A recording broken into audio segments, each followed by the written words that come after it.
Ya, sebetulnya bab ilmu ini adalah bab tambahan yang pada rujukan aslinya itu tidak ada. Namun saya teringat dengan bahwasanya bab ilmu adalah bab yang justru seharusnya menjadi bab yang pertama di dalam kitab ini. Kenapa? Karena sebagaimana yang dikatakan Al-Imam Al-Bukhari rahimahullahu ta'ala, beliau mengatakan bab al-ilm qabla al-qawli wal-amal. Bab ilmu dulu atau ilmu sebelum berkata dan beramal.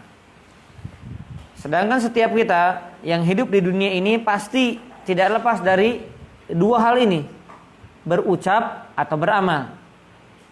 Nah, maka modal utama dari dua hal yang tidak bisa lepas dari kehidupan kita ini adalah al-ilmu. Baik itu bab yang pertama kita bahas tentang bersuci, atau bab berikutnya tentang bacaan Al-Quran, sholat, haji dan seterusnya, semua itu wajib didasari dengan ilmu. Al-Imam Al-Bukhari rahimahullah ta'ala, beliau mengucapkan kalimat yang indah tersebut, kalimat yang pantas ditulis dengan tinta emas, bahkan mungkin dengan yang lebih mahal daripada itu semuanya. Beliau melandaskan perkataannya dengan firman Allah Jalla wa'ala dalam firman Allah surat Muhammad ayat yang ke-19 tentang ilmu ini, ilmu sebelum berucap dan beramal. Ya, saya lupa apakah saya sampaikan di sini atau tidak ya, tapi ini sebagai mukadimah kita masuk bab yang kedua. Allah Jalla wa'ala mengatakan fa'lam annahu la ilaha illallah wastaghfir li dzambik. Ketahuilah bahwasanya tidak ada ilah, tidak ada sembahan yang berhak diibadahi dengan benar kecuali Allah, dan mohonlah ampun untuk dosa-dosamu. Nah, maka karena dalam firman ini Allah memulainya dengan kata fa'lam yang artinya ilmuilah, dasari dengan ilmu, mulailah dengan ilmu, maka Imam Bukhari membuat suatu kalimat yang indah. Beliau mengatakan bab al-ilm qabla al-qawli wal amal.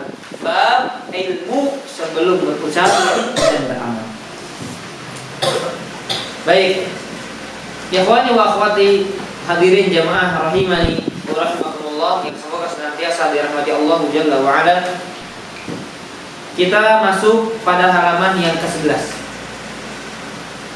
Mohon maaf sebelumnya, karena kita berbicara tentang ilmu, maka kita harus tahu dulu definisi dari apa itu ilmu sebelum masuk tentang keutamaan-keutamaan ilmu, baik dari Al-Quran maupun dari hadis-hadis Nabi Sallallahu Alaihi Wasallam.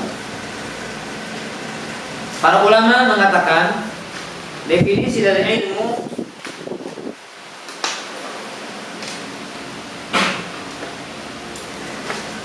definisi dari ilmu sebagaimana diungkapkan oleh para ulama, mereka berkata al-ilmu idrakus syai' idrakan jaziman. Ilmu adalah, saya masih ingat Nadin usyir awalan firman, aina firman. Ilmu adalah, definisi ilmu apa? Astagfirullah. Jamaah hadirin di rumah, mumpung grupnya lagi dibuka, ada yang bisa jawab, kasih hadiah insyaallah. Apa itu ilmu? Jadi kita semuanya kan berusaha menjadi penuntut ilmu, penuntut ilmu. Nah, kita tanya dalam diri kita masing-masing, yang kita tuntut ilmu, sudahkah kita mengetahui apa ilmu yang sedang kita tuntut tersebut? Apa itu ilmu? Nah, mungkin kalau kita berbicara tentang kalimat atau kata yang serupa dengannya banyak, wawasan, pengetahuan, itu ya, itu ilmu. Tapi bukan itu yang dimaksud oleh para ulama. melainkan secara detail, secara terperinci, secara tepat. Apa itu ilmu? Sebagaimana tadi diungkapkan dengan bahasa Arab oleh saya, artinya adalah mengetahui sesuatu dengan pengetahuan yang pasti. Itu ilmu. Di antum hati-hati jadi penuntut ilmu tapi ditanya apa itu ilmu? Tidak berabar berarti ya. Bukan tuwaili, berarti bukan, belum jadi tuwaili. Jangankan jadi tolib, tuwaili saja belum. Bukan juga tuwailibi, bukan. Baik, ilmu para hadirin rahimani wa rahimakumullah, sekali lagi Anda wahai para penuntut ilmu, baik para pemuda ataupun yang sudah tidak lagi muda, baik para pemula ataupun yang sudah lama berkecimpung atau terjun di dunia ilmu, maka ketahuilah ilmu adalah mengetahui sesuatu dengan pengetahuan yang pasti. Itu baru ilmu. Contohnya, ketika saya ditanya, agama satu-satunya yang diridhoi Allah apa? Semua sepakat menjawab apa? Islam. Maka itu ilmu. Kenapa? Karena kita pastikan, kita benar-benar tahu dengan pasti memang tidak ada agama yang diridhoi Allah kecuali Islam. Sekalipun kita tidak hafal dalilnya, apalagi untuk letak halamannya, kemudian ayat keberapanya. Allah mengatakan dalam surat Ali Imran, "Innad dina 'indallahil Islam." Nah, kalau misalnya belum tahu dalilnya, tapi kita sudah punya keyakinan agama satu-satunya yang diridhoi Allah Jalla wa Ala dari zaman awal sampai zaman akhir hanyalah Islam, maka kita menjawabnya dengan ilmu. Maksudnya dengan apa? Dengan pengetahuan yang pasti. Itu ilmu. Begitu pula misalnya ada seorang ditanya, rukun Islam ada berapa? 5. Ilmu. Tapi kalau kayaknya 5. Sekalipun benar, tapi dia belum pasti tahu, belum benar-benar tahu, maka itu bukan ilmu. Ilmu itu kalau sudah dipastikan benar, atau pengetahuannya sudah dipastikan kebenarannya. Baik, jamaah rahimani wa rahimakumullah. Kemudian poin yang kedua, sebelum kita masuk hadis di halaman ke-11 di buku saya yang saya tulis ini, yang perlu kita perhatikan adalah apa yang dimaksud dengan ilmu yang disampaikan Allah Jalla wa Ala dalam Al-Quran dan disampaikan oleh hadis-hadis Nabi Sallallahu Alaihi Wasallam. Ternyata para ulama menjelaskan yang dimaksud dengan ilmu, baik itu tentang keutamaannya, tentang keistimewaannya, tentang siapa orang-orang yang dimaksud dengan orang-orang berilmu di dalam Al-Quran tersebut, khusus adalah ilmu yang berkaitan dengan ilmu ad-din, ilmu agama. Jadi kalau Allah memuji di dalam Al-Quran tentang orang-orang berilmu, dan Nabi SAW memuji tentang orang-orang berilmu dan juga memuji ilmu, itu maksudnya ketahuilah hanya ilmu agama, bukan ilmu dunia. Allah dan Rasulnya SAW tidak pernah sekalipun memuji ilmu dunia, walaupun tidak kita pungkiri hukumnya tidak haram.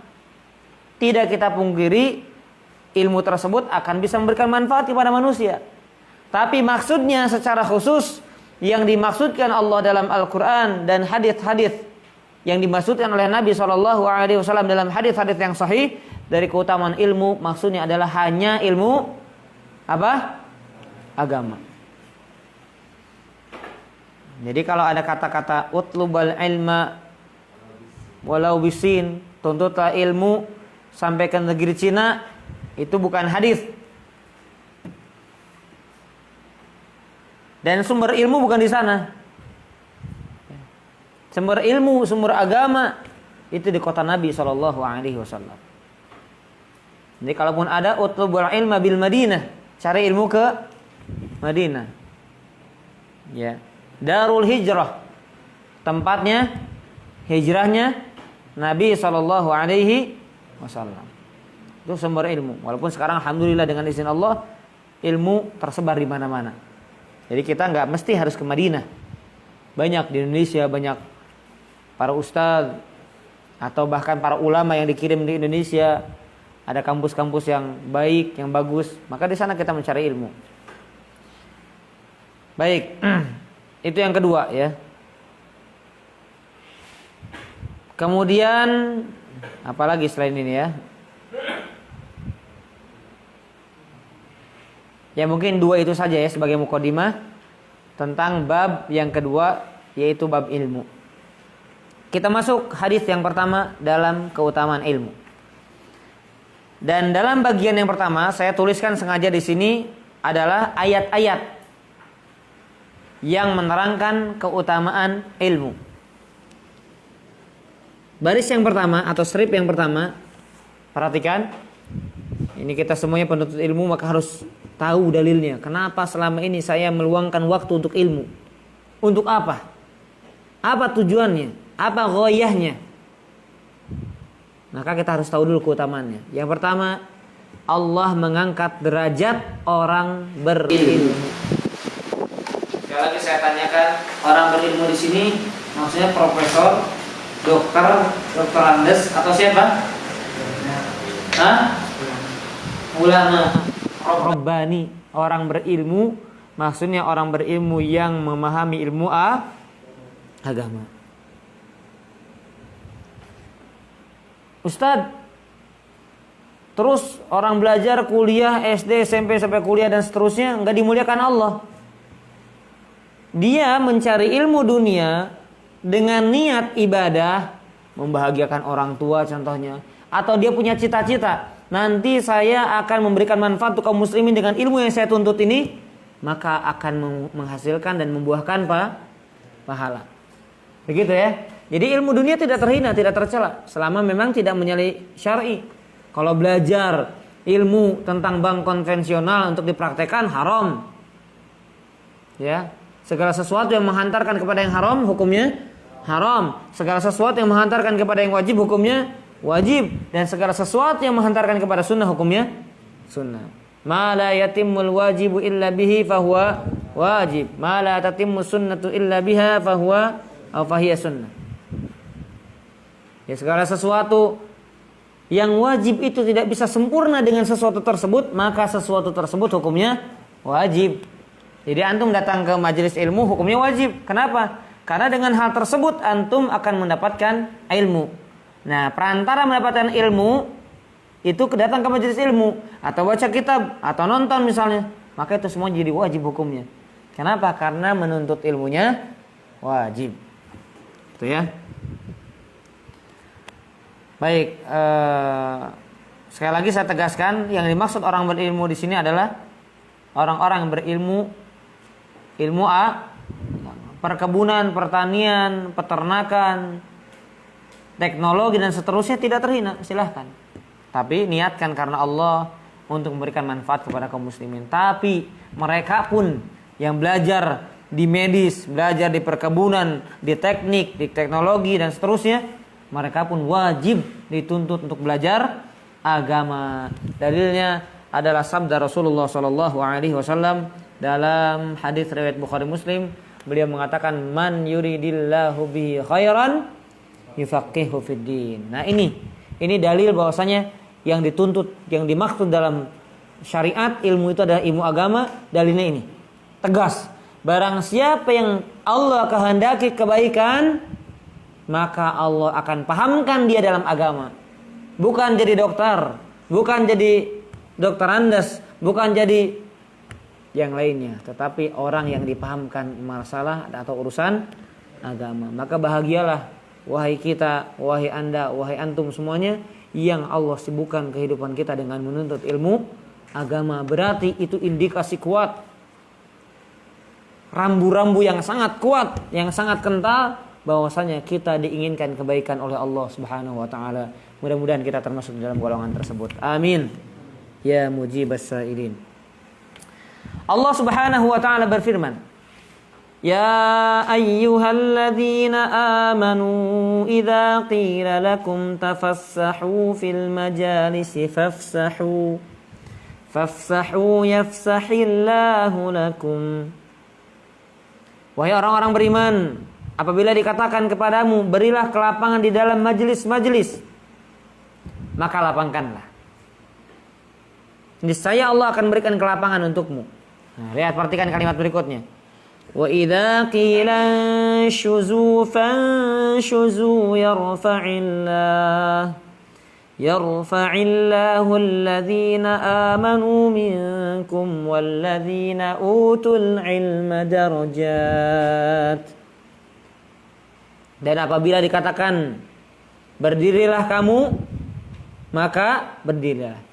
Niscaya Allah akan mengangkat derajat orang-orang yang beriman di antaramu dan orang-orang yang diberi ilmu beberapa derajat. Garis bawahi itu, yang punya buku.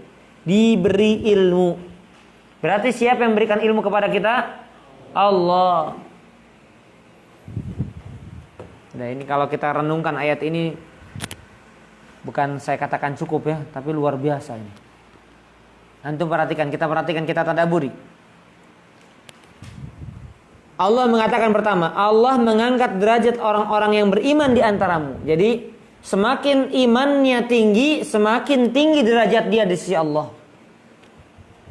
Makanya semakin tinggi keimanan seorang, semakin tinggi pula derajatnya. Gitu. Allah semakin angkat derajatnya dia di sisi Allah Subhanahu wa taala. Nah, berikutnya Allah menjelaskan dan orang-orang yang diberi ilmu. Jadi orang beriman yang punya ilmu dengan orang beriman yang sedikit ilmunya, derajatnya beda di hadapan Allah. Sekarang kita lebih mencari pujian dari Allah atau dari makhluk, gitu. Kalau dari Allah, maka kiat-kiat yang Allah sebutkan penuhi. Contohnya apa? Kita tingkatkan keimanan, kita sibukkan diri kita dengan ilmu, maka mulia kita di hadapan Allah. Tingkatkan keimanan, kemudian tingkatkan ilmu kita, mulia kita di hadapan Allah. Karena Allah angkat derajatnya di antara yang lainnya. Misalnya si fulan beriman baik, cuma si fulan lebih berilmu, Allah angkat derajatnya. Rasulullah sallallahu alaihi wasallam mengatakan,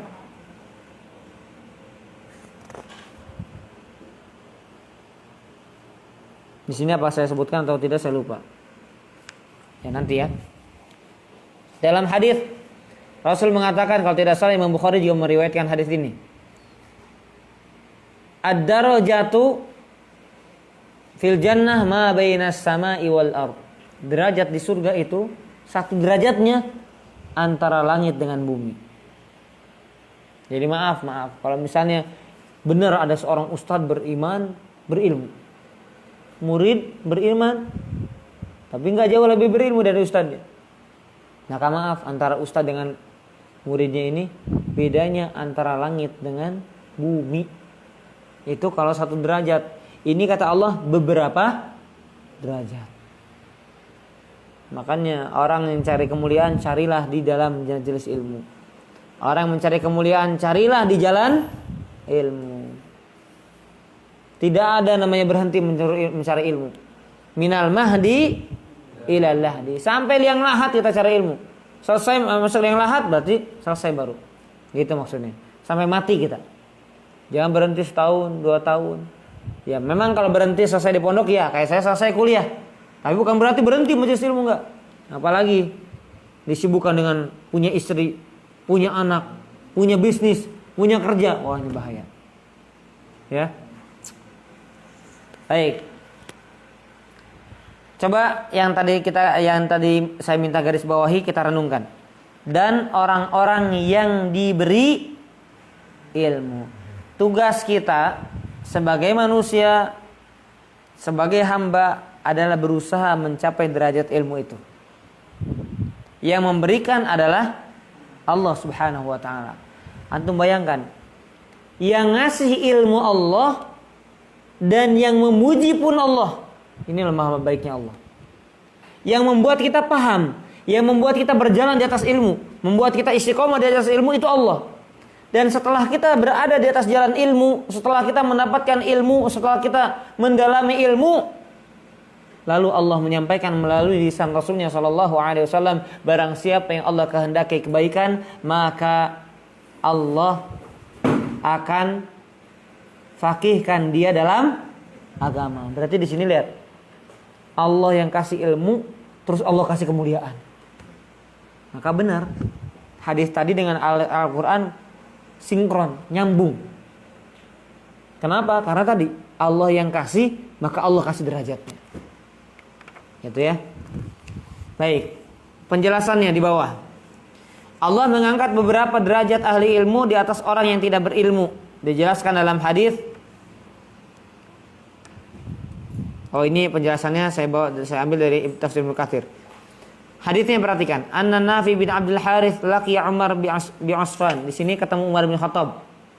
Jadi Nafi bin Abdul Harith berjumpa dengan Khalifah Umar bin Khattab di Usfan. Itu nama tempat.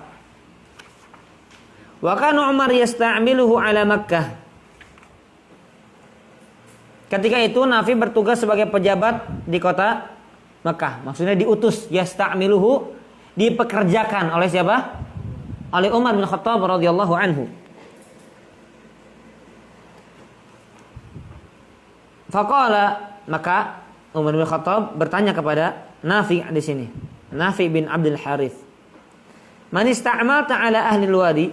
Nah, jadi kalau tidak salah gubernur ya. Jadi Nafi ini gubernurnya. Di bawah gubernur apa? Wali kota gitu ya. Ya intinya setiap daerah itu ada gubernurnya. Ada bawahannya, wali kota lah anggap. Nah, Nafi bin Abdul Harith ini dia punya juga bawahan.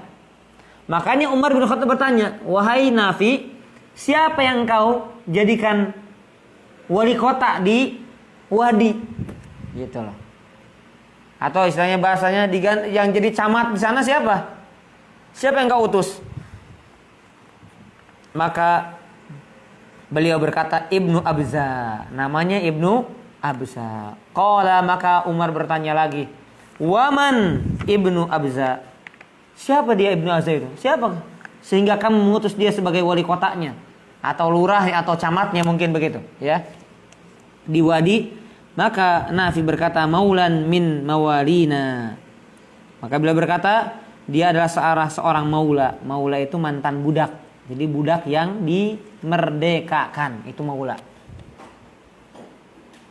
Nafi menjawab dengan jujur, dia adalah salah seorang maula, budak yang telah dimerdekakan. Berarti mantan budak.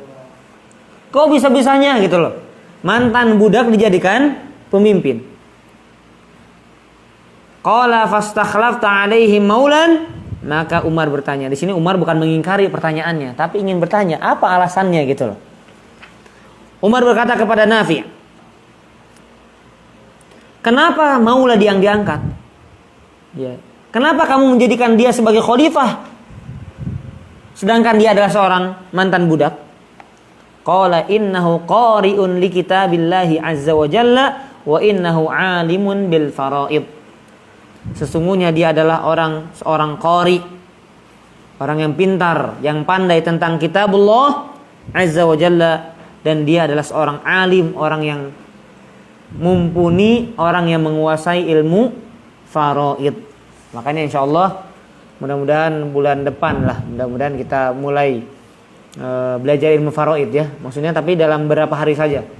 Mudah-mudahan bisa disiarkan secara live juga, jadi para jamaah juga bisa menyaksikan.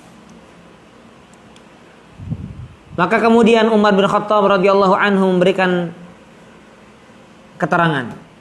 Ama inna nabiyyakum sallallahu alaihi wasallam qad qala.